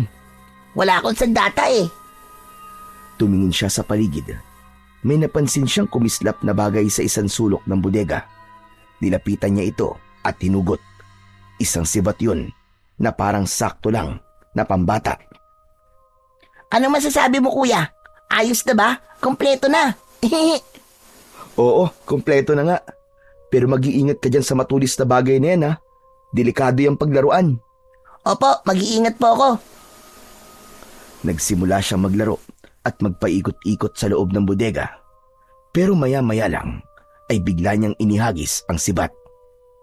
Naku po, huwag mong ihagis yung sibat. May kalaban kasi kuya Ano? Anong kalaban? Naglakad ako ng mabilis para makalapit sa sibat niya. Pupulutin ko na sana yon, pero nagulat ako nang makita kong may tinamaan siyang hayop. Isang ahas na may kamandag. Nagtataka ko kung paano niya nagawang maibato at tamaan sa ulo ang ahas na yon. Kayong unang beses pa lang naman siyang nakahawak ng sibat. Mabuti naman at nakita mo. Naku, makamandag pa naman na ahas yan. Mabuti na lang at di tayo nakagat. Salamat Nuno Tahimik lang siyang nakatingin sa hayop. Tapos tahimik lang din niyang hinugot ang sibat at muling bumalik kung saan siya dati na para bang walang nangyari. Binitiwan ni Nuno lahat ng nakasabit sa kanyang katawan. Namulot siya ng isang bagay. Kinuha niya yung lumang kahon at inupuan. Ginawa niyang tangki daw. Tapos yung mga plastik na bote naman, hinawakan niya at ibinato. Mga pampasabog daw yon. Kuya, tignan mo. Ang dami ko pang granada dito, oh. Ya! Oo. Ingat sa mga bato. At baka mamaya matamaan ako niyan eh. Hindi ako kalaban ha. He, hindi naman totoong granada, kuya eh. Napangiti ako. Yung tawa ng kapatid ko talagang nakakahawa. Ang saya-saya niya. Hindi na muna ako kumilos. Naupo ako sandali habang pinapanood siya. Ang kulit niya pero nakakatawa pa rin. Pero biglang pumasok sa isip ko yung mga kasama naming bata noon sa kalsada. Alam mo bang kaya kong gumawa ng totoong pampasabog, Nuno? Napatigil si Nuno. Hawak pa yung plastik na bote sa kanyang kamay. Ha? Talaga, kuya? Paano? Nakita ko nun sa tambakan. Gumagawa sila ng mga pampaingay kapag bagong taon. Tapos yung iba naman, ginagamit kapag may trouble. Ayos yung kuya. Gawa tayo ng ganun. Wag, delikado yun. Baka makasunog tayo o kaya naman makasakit ng iba. Hindi, kuya. Gusto ko talaga ng ganun. Saka magagamit natin yun. Nuno, wag kang makulit. Bawal yun. Kunwari ka lang pala na alam mo pero hindi naman pala. Niyayabangan mo lang pala ako. Hindi Alam ko talaga gumawa ng ganun. Yung mukha niya parang hindi naniniwala dahil ayaw ko ring mapahiya at masabihang mayabang lang. Pumayag na rin ako. O sige, pero sa isang kondisyon tulungan mo muna ako maglinis dito. Tama na ang laro mo. Agad siyang tumayo. Mabilis na inayos yung mga bote sa isang sulok. Ako naman, sinimulan ko ng itayo yung mga kahoy at isandal sa pader. Nagpatuloy kami hanggang sa hindi na namin namalayan na nalinis na namin yung buong lugar. Kuya, gutom na po ako. Ako rin Sige, tara na. Kumain na muna tayo. Pero mamaya, kuya, babalik tayo para gawin yung pampasabog. Oo na. Sige, tara na. Ngumiti siya ng malaki, yung tipong para siyang nanalo ng premyo. Ilang sandali pa ay lumabas na kami sa bodega at pumasok sa loob ng bahay. Umupo na kami sa mesa. Pagkatapos, dali-daling sinimulan ng pagkain. Habang kumakain, halata kong masayang-masaya si Nuno. Panay ang ngiti niya at paulit-ulit na sinasabi na sabik na siyang gawin yung pampasabog. Ilang sandali pa, tapos na kaming kumain. Kuya, pwede na ba? Sandali lang muna, Nuno. Kailangan muna natin ng mga gamit. Maghahanap muna ako kung meron dito. Sige po, kuya. Pagkatapos ko magligpit at maghugas ng pinagkainan namin, naghanap na ako ng mga kasangkapan na pwedeng magamit. Ang saya lang kasi, nahanap ko lahat ng mga gamit sa loob ng ilang minuto lang. Ayos na to, Nuno. Bote na lang ang kulang. Yay! Tara na, kuya. Gawin na natin.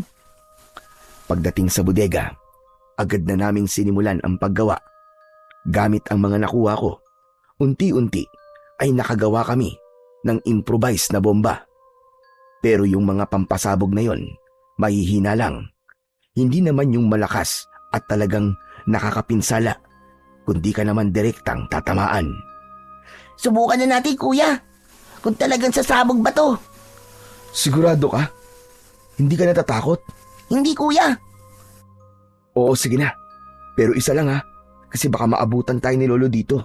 At makita niya tong ginagawa natin, malalagot talaga tayo. Opo, kuya. Sige po.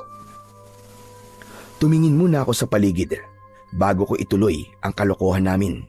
Doon kami pumesto sa lugar na malinis. Ano, game na? Oo, kuya. Sige na, sindihan mo na.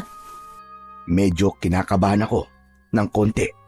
Pero dahil sa sobrang excitement ng kapatid ko, itinuloy ko na. Sinindihan ko yung ginawa naming bote na pampasabog. Pagkapitik ng posporo at makita kong nagliyab yung mitya, mabilis ko yung itinapon sa lupa. yung malayo sa amin.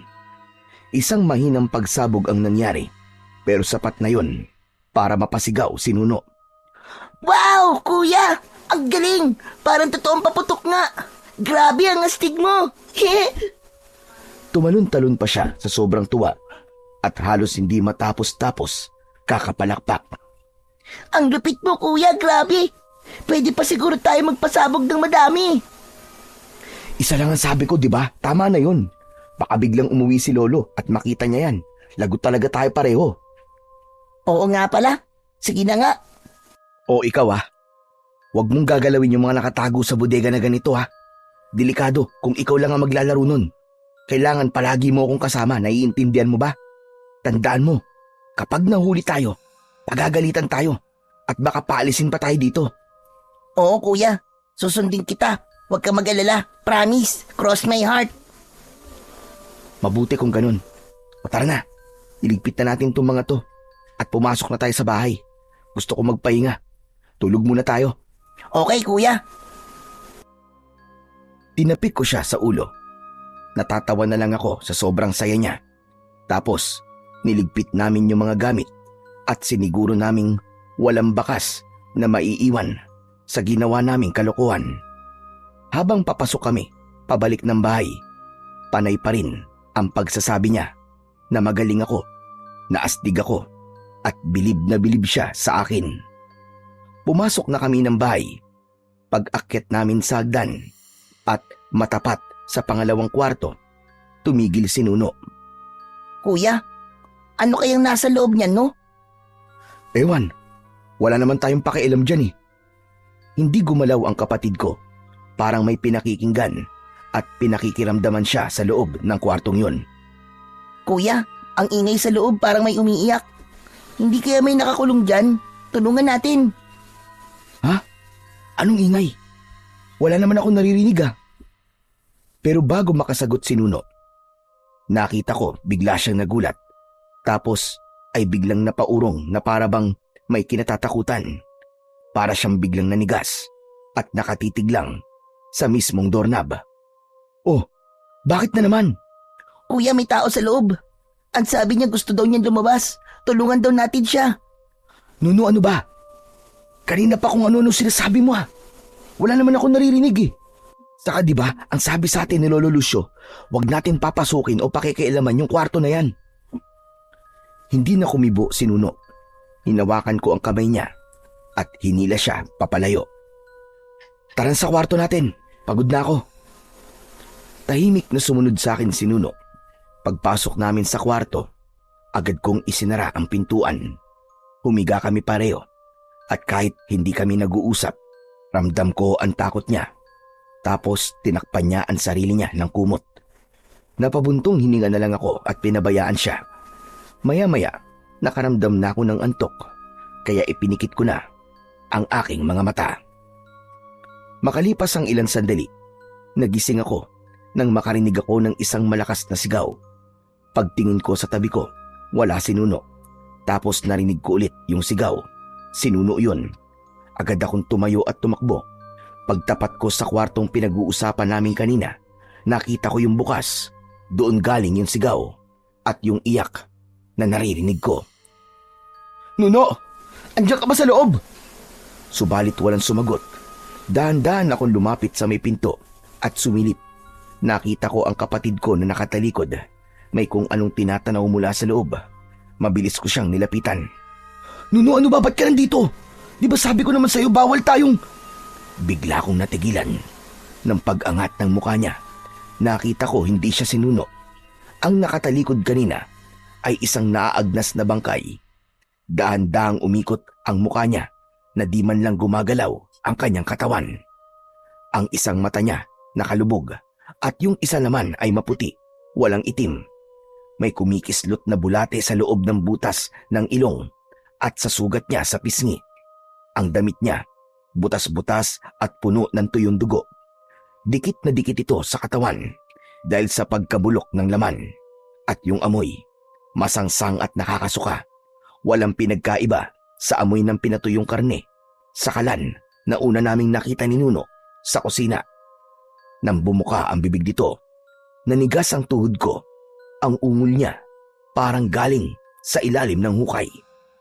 Hindi ako nakakilos dahil sa labis na takot. Hindi rin ako makasigaw, pero yung utak ko, panay ang dasal na sana matapos na ang pananakot sa akin ng nilalang na yon. At dun ko naramdaman na may kamay na malamig na humawak sa balikat ko mula sa likod. Kuya, Paglingon ko, nandoon si Nuno. pasaway ka kuya. Anong ginagawa mo dito? Di ba sabi mo bawal tayong pumasok dito? Muli kong tinignan yung multo na nasa aking harapan, pero wala na ito doon. Ang nakita ko na lang ay yung isang bata na nakahiga sa kama. Hindi ito gumagalaw. Sino yan kuya? Buhay pa ba yan? Hindi ko alam eh. Tara kuya, tingnan natin. Ayoko sanang gawin yung sinabi niya, pero mabilis na nakalapit si Nuno na hindi ko namamalayan. Tunay ngang isang bata ang nakahiga doon, pero matigas na siyang bangkay. Sa tabi niya ay may mga nakalagay na iba't ibang kakaibang bagay. Sa kama ay may nakatabing isang maliit na tokador. Nagkatinginan kami ni Nuno nang makita ang laman nito. Kuya, ano yung mga yan? Hindi ko siya kagad masagot dahil ako man, hindi ko alam kung para saan ang mga yon. May mga garapon na nakalagay doon at ang bawat garapon ay may laman. Yung isa, parang isang puso ng tao, nakalutang sa isang maitim na likido. Sa tabi nito ay 2 mata naman ang nakalagay. May isa pang maliit na garapon na ang laman naman ay dila. Medyo sariwa pa ito dahil mapula, parang bagong pitas. Hindi pantay ang pagkakaputol. Meron din na may lamang maliliit na kamay ng bata. At sa pinakadulo, may malaking garapon na may magulong kumpol ng bituka na parabang ipinilit na isiksik sa loob. At yung isa, hindi ko alam kung anong organo ang laman. Nakababad ito sa maitim na likido, pero may mga maliliit na bula na umaakyat mula sa ilalim. Nuno, umalis na tayo dito. Masama ang kutob ko sa mga to.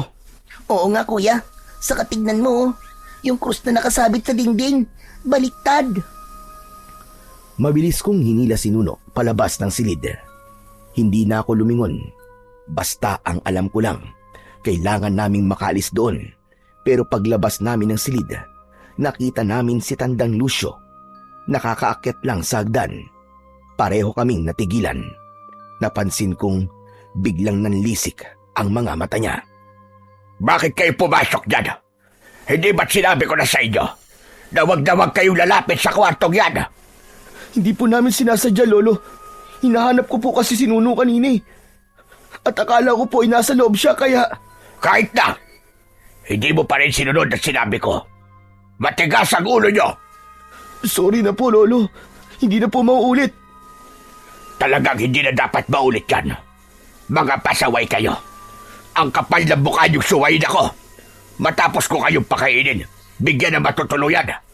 Tapos ay lalabagin nyo ang mga salita ko. Kaya nga po humihingi na po kami ng pasensya. Kung ganyan na ayaw niyo pong tanggapin, edi aalis na lang po kami. Para wala na pong mangiistorbo sa inyo. Para wala na po kayong pakakainin. At wala na pong magpapasaway. Manahimik ka! Hindi na kayo pwede makaalis dito. Ngayon na nakita nyo na ang sikreto ko, wala na saysay ang pagpapakitang tao ko sa inyo. Humakbang siya palapit sa amin. Si Nuno. Napakapit ng maigpit sa laylayan ng aking damit. Aaminin ko na.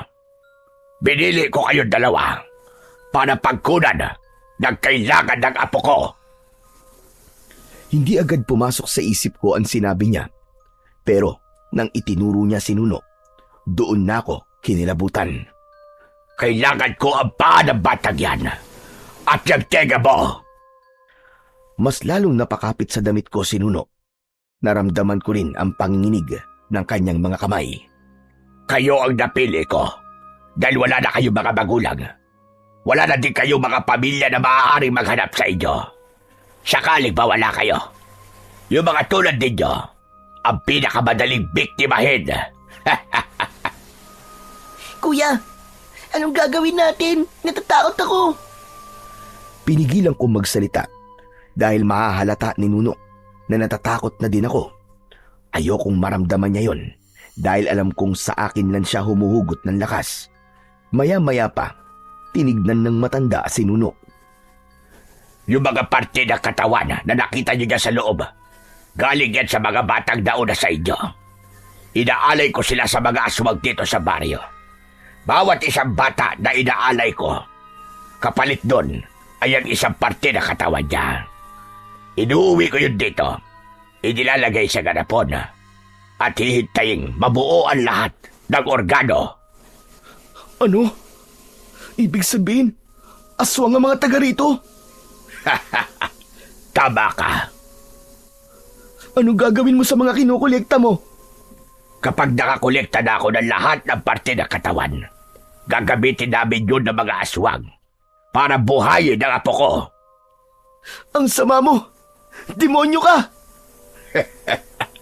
Alam ko masama ako. Pero isa akong mabuting lolo. Hindi nyo alam kung gaano ko siya kamahal. Gagawin ko ang lahat para muli siyang mabuhay. Nanginig ang mga balikat niya na para bang maiiyak. Nung nasunog ang bahay namin noon, sinubukan ko siyang iligtas. Wala na akong pakialam noon masunog man ako, kahit mamatay man ako. Basta mailabas ko lang siya. Pero huli na ang lahat. Kasalanan ko. Kasalanan ko ang lahat. Dapat ako na lang ang namatay at hindi siya.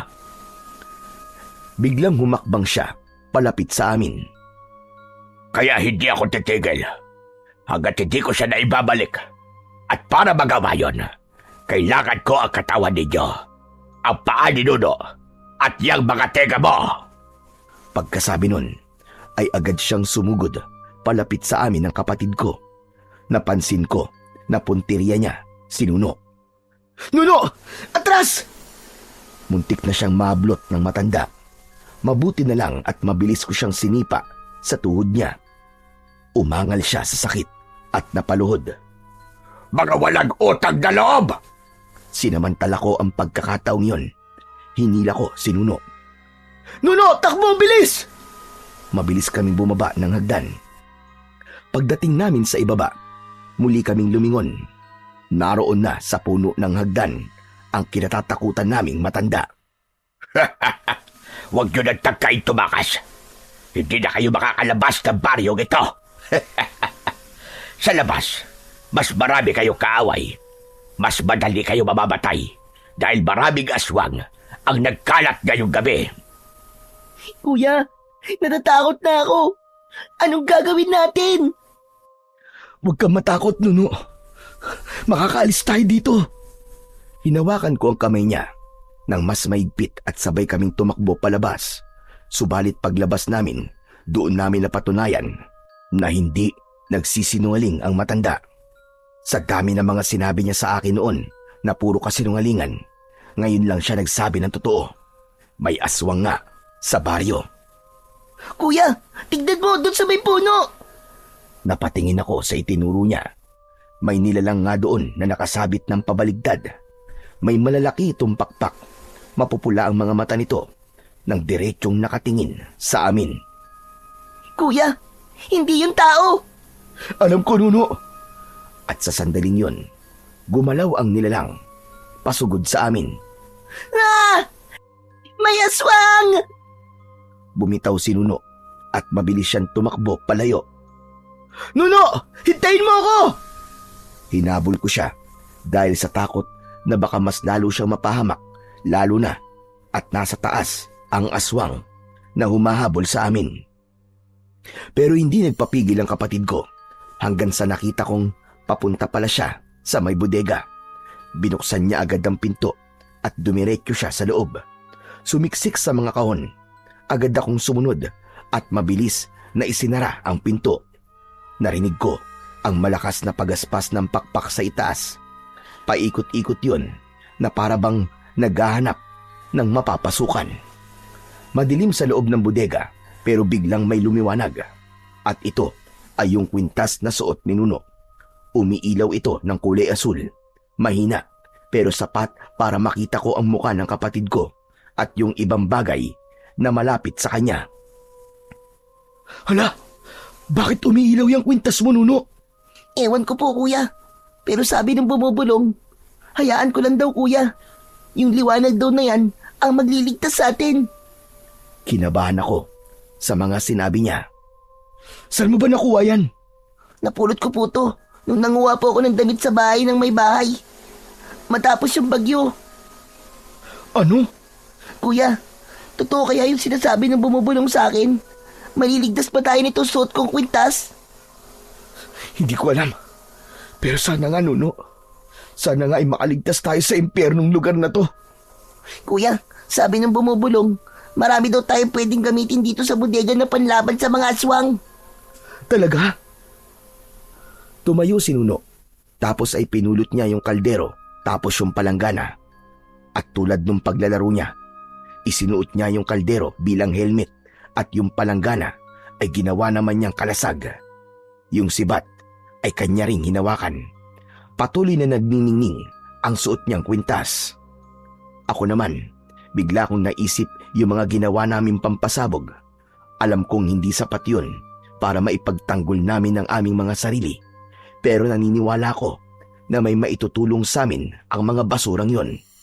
Mga basura na noon pa may pakinabang na sa amin at sumasagip sa amin para maituloy ang aming buhay. Kaya naman, umaasa ako na ito ulit ang makakapagligtas sa amin. Makinig ka, Nuno. Guguluhin natin yung aswang. At kapag sinabi kong tumakbo ka, tatakbo tayo dun sa may kakauyan. Kapag sumugod sila, haagisan ko sila ng bomba. Naintindihan mo ba? Opo, kuya. Medyo naluwa siya ng kaunti, pero pinunasan niya kagad. Alam kong takot siya, pero dahil sa mga sinasabi ko, lumalakas ang loob niya. Kaya natin to, Nuno. Hindi tayo mamamatay dito. Lalaban tayo para mabuhay. Opo, kuya. Kaya natin to. Hindi tayo pababayaan ni Jesus. Tama. Ano, handa ka na? Takot ako, kuya. Pero sige. Hahakbang na sana kami, palapit sa pinto, pero bigla naming narinig ang boses ni Tandan Lucio. Huwag kayong mag-alala. Ako na bahala sa dalawang pasaway na yon. Ngayong gabi rin, dadaling ko sila kay Pinuno para maialay sa inyo. Pagkasabi nun, ay may narinig kaming mga mababang ungol. Nakakakilabot ang mga tunog na sumunod na narinig namin. May biglang dumapo sa may bandang bubong. Naglakad-lakad nung una, pero di nagtagal ay biglang nangalampag na akala mo ay babaklasin ang yero. Kuya, mukhang madami sila. Anong gagawin natin? Yung mga pasabog, Nuno. Gagamitin natin yung para magkagulo sila. Pag binuksan ni Tandan Lucio ang pinto, hagisan natin. Gumalaw ang seradura ng pintuan. Tanda na binubuksan na ng matanda ang pinto. Agad naming sinindihan ng mitya. Tapos ay bumilang kami ni Nuno ng 3. Pagbagsak ng pangatlong bilang, sabay namin na inihagis ni Nuno ang 2 bote sa bungad ng pintuan. Eksaktong bumukas ang pinto, sumabog ito mismo sa paanan ng matanda. Muli akong naghagis ng isa pa. Umatras siya bago pa ito sumabog. May isang aswang na biglang pumasok sa loob ng bodega. Mabilis itong kumilos at agad na nakalapit sa amin. Sinuno ang puntirya niya. Agad niyang iwinasiwas ang mga kamay nitong may mahahabang kuko. Mabuti na lang, may suot na pananggalang sa ulo si Nuno. Mabilis na kumilos si Nuno. Agad niyang sinaksak ng hawak niyang sibat ang kalaban namin. Matapos tamaan, namatay ito at nasunog hanggang sa naging abo. Maya-maya pa ay may pumasok na grupo ng mga aswang. Agad na nagsindi ng mitya si Nuno at inihagis ang pampasabog sa mga paparating. Isang malakas na pagsabog ang narinig ko. Kasunod nun ay may malakas na apoy na tumupok sa mga aswang na natamaan. Napansin kong iba ang epekto ng mga inihahagis ni Nuno. Mas malakas ito at mas nakakapaminsala sa mga aswang kumpara kapag ako ang naghahagis. Ang galing mo, Nuno. Paano mo ginawa yon? Ang lakas to na. Ewan kuya, baka mas maganda lang yung pagkakagawa ng bote na yun. Sige nga, isa pa. Subukan mo ulit. Habang kinukumbinsi ko siya na subukan ulit, may 2 aswang pa na lumapit. Agad na nagsindi si Nuno at ako at inihagis yun. Tig-isa ang mga aswang, pero yung sa akin hindi sumabog. Namatay lang yun, pero yung kanya, sumabog ito. Umapoy at muling tinupok ang 2 aswang. Talagang iba yun sa'yo, Nuno. Alam ko na kuya, baka dahil dito sa kwintas ko. Napalingon ako sa kanya. Tama nga ang sinabi niya. Yung ilaw kasi nito, napansin kong hindi na asul, kundi pula na. Marahil yung pulang liwanag na yon ang dahilan. Pero hindi ko na inusisa ang bagay na yon, lalo na at medyo tumahimik na sa labas. Nuno, halika na, tumakas na tayo! Dinala ko ang nag-iisang tira naming pampasabog. Naglakad na kami palabas ng pinto. Nung nasa bungad na kami, nakita namin si Tandang Lucio na nakaupo. Nang tignan ko siya, ay nasugatan pala ang kanyang mga paa. Hindi mo kami mapipigilan! Makakatakas kami ng kapatid ko! Hindi mo makukuha ang kailangan mo sa amin! At hindi mo rin mapapakinabangan yung mga kinuha mo. Ang lahat ng nilikha ay kailangan bumalik sa alabok! Sandali. Anong ibig mo sabihin? Ngumiti ako, pero ngiting sarkastiko. Tapos tumingin ako kay Nuno. Nuno, magsindi ka ng isa. Tapos, hilingin mo dyan sa kwintas mo. Natupukin niya ang bahay para mailigtas at maibaliktas sa Diyos ang katawan ng mga naging biktima na matandang to. At para matahimik na ang bata. Oo kuya. Sandali lang. Wag! Wag niyong gawin yan! Panay ang pakiusap niya, pero hindi kami nakinig. Sandaling umusal ng dasal si Nuno. Tapos ay sa kanya sinindihan ng mitya ng pampasabog at saka inihagis sa loob ng bahay. Unti-unting kumalat ang apoy. Ginapang nito ang saig, papunta sa mga kortina. Mga walang hiya kayo! Yung apo ko! Sinubukan niyang tumayo, pero nahihirapan siya. Hanggang sa wala na siyang nagawa, kundi ang umiyak at panoorin ang bahay niya na unti-unting tinutupok ng apoy. Tara na, Nuno! Hindi kayo makakatakas! Isinusumpa ko! Marami pa mga aswang ang makakaharap ninyo! Mga mas malalakas at mas makapangyarihan! Hindi kami natatakot! Mamamatay kayo! Isinusumpa ko! Mamamatay kayo! Kasabay ng malakas na sigaw na yon ng matanda, ay nakarinig ulit kami sa may di kalayuan ng mas malalakas na alulong. Naririnig niyo yun? Yun ang mga aswang napapatay sa inyo dahil walang nakakalabas dito ng buhay! Kuya, Halika na, Nuno! Hayaan mo na yan! pero kawawa si Lolo. Ano? Naaawa ka dyan? Halika na! Kailangan na natin makalis bago pa dumating yung mga aswang! Tumakbo kami ni Nuno, papasok sa kakawyan. Madilim sa kakawyan, pero nagbigay ulit ng liwanag ang kwintas. Ngunit hindi pa man kami nakakalayo, ay may biglang humarang sa amin na aswang. Mabilis na gumalaw si Nuno. Agad niyang sinugod ng aswang at itinarak ang dalang sibat sa dibdib nito. Tumumba yung aswang at hindi na gumalaw. Maya-maya pa, may isang lalaki na biglang lumabas. Agad akong humarang kay Nuno. Sandali lang! Hindi ako kalaban! Nakilala ko kagad ang boses na yon. Yun yung kausap na lalaki ni Tandang Lucio sa labas ng bahay niya nung gabi. Ako si Anselmo. Kapatid ako ni Tatang Lucio. Kapatid ka niya? Masama ka din ba? Papatayin mo rin ba kami katulad niya? Hindi. Hindi ako masamang tao. Sa katunayan niyan ay matagal ko nang kinukumbinsi kapatid ko para lumayas na sa baryo na yan. Pero hindi ko magawa dahil nabaliw na siya. Salamat naman at nakatakas kayo sa kanya at sa mga aswang na nandyan. Tahimik lang ako sa nangyari sa amin ni Nuno. Hindi ko na magawang agad na magtiwala sa kanya. Kaya naging alerto pa rin ako. Huwag kayo matakot sa akin. Tutulungan ko kayo makababa. Yan. Sundan nyo lang ang daan na yan. Bakit di nyo na lang po kami samahan na bumaba? Hindi pwede. Napansin ko kasi na may malakas na apoy. Kailangan kong tignan ang kalagayan ng kuya ko. Sige na, bumaba na kayo. Aalis na din ako. Pagkasabi nun, ay naglakad na ang lalaki papunta sa baryo. Tara na, Nuno! Sige po, kuya. Naglakad na kami ulit. Sinundan namin yung direksyon na sinabi niya. Ilang minuto pa ay napansin namin na may mga bato sa lupa na kumikislap. Makakalabas na tayo, kuya. Ha? Paano mo nasabi? Kita mo yung mga bato? Yun yung mga inihagis ko nung paakyat tayo dito. Yung bumubulong sa akin, sinabi niya sa akin nun na mag-iwan daw ako ng mga bakas sa lupa. Kaya pala, yan pala ang tutulong sa atin para makalabas. Napatigil ako sandali sa pagkamangha sa kapatid ko. Nagpatuloy na kami sa paglalakad. Ilang sandali pa ay nakababa na kami. Ipinagpatuloy namin ang paglalakad hanggang sa makarating kami sa isang baryo. May tindahan doon na may mahabang bangko. Doon kami nagpahinga. Sa sobrang pagod, agad kaming nakatulog. Kinabukasan, may mga tao na nakapalibot sa amin. Tinatanong nila kung sino kami, kung saan kami nanggaling, at sinagot namin sila na galing kami sa baryo ng Santa Barbara.